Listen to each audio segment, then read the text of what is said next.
तो अब की बार जिस प्रकार से भारी बरसात के कारण जो हिमाचल प्रदेश में क्षति हुई है, विशेष रूप से मंडी में, हमीरपुर में, कांगड़ा में, उसको लेकर एक प्रतिनिधि मंडल हमारा, और जिसमें सभी सांसद लोग, हमारे नेता प्रतिपक्ष, हमारे प्रदेश के सम्मानीय अध्यक्ष और विशेष रूप से हमारे राष्ट्रीय अध्यक्ष और केंद्रीय स्वास्थ्य मंत्री श्री जगत प्रकाश नड्डा जी, उनके नेतृत्व में हम लोग माननीय गृह मंत्री जी से, माननीय वित्त मंत्री जी से, माननीय शहरी विकास मंत्री जी से और अन्य सभी लोगों से भी हमारा मिलना, अन्य सभी मंत्रियों से भी मिलना हुआ, ताकि हिमाचल प्रदेश में जिस प्रकार से भारी नुकसान हुआ है उसका जो है केंद्र की ओर से मदद मिल सके और ताकि लोगों को राहत मिले, क्योंकि बहुत भारी नुकसान अब की बार जैसा 2023 में हमने देखा था जब मेरे संसदीय क्षेत्र में नुकसान हुआ था, इस बार 2025 में मंडी में और हमीरपुर में बहुत नुकसान हुआ। तो कुल मिलाकर हिमाचल प्रदेश में, सारे प्रदेश में बरसात के कारण काफ़ी क्षति हुई है और हमने केंद्र सरकार से आग्रह किया है कि हमको आर्थिक सहायता के साथ साथ, जिस प्रकार से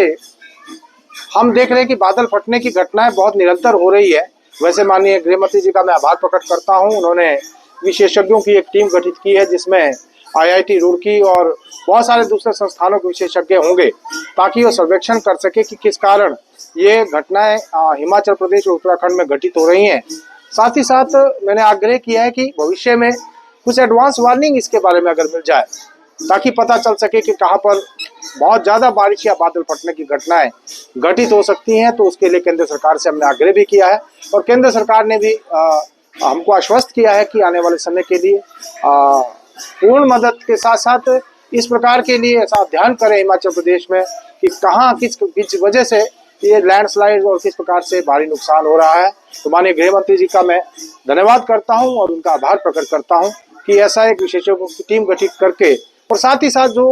नुकसान हुआ है उसके जायजे के लिए भी एक अंडर मिनिस्ट्रियल टीम जो है, जिसमें कई मंत्रालयों के जो है अधिकारीगण आकर पूरा सर्वेक्षण और सर्वे करके जो नुकसान हुआ है उसका आकलन करेंगे। चुनाव से पहले 53 साल के बाद 53 साल तक सरकारी नौकरी देना और उसके बाद पूरी पेंशन वाली नौकरी देने की इन्होंने बात कही थी, लेकिन पिछले 2.5 साल से ज्यादा समय हो गया है, केवल मित्रों के अलावा हमने कुछ सुना नहीं है। पहले सरकार में मित्र, फिर पशु मित्र, फिर वन मित्र और पता नहीं कौन कौन से मित्र, अर्थात इन्होंने प्रदेश की जनता को केवल ठगने का काम किया है और विशेष रूप से युवाओं को अब ट्रेनी पॉलिसी लेकर आए हैं, जो कि युवाओं के साथ बहुत बड़ा मजाक है। जहां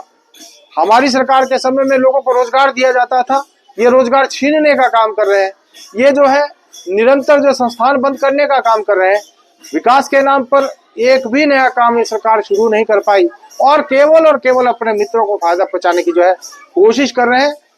दूसरी तरफ अगर हम देखें 5,000 की कम राशि में किस प्रकार से परिवार का गुजारा हो सकता है, ये चिंता का विषय है। लेकिन ये केवल अपने मित्रों के अलावा दूसरे के बारे में सोच नहीं सकते। ऐसी सरकार है जिस हिमाचल प्रदेश में विराजमान है, जो प्रदेश को दशकों पीछे ढकेलने का काम इस सरकार ने किया है। इसी प्रकार की चर्चा इस सत्र में ना हो पाए, आपने देखा भी होगा जो सत्र के अंदर जो कुल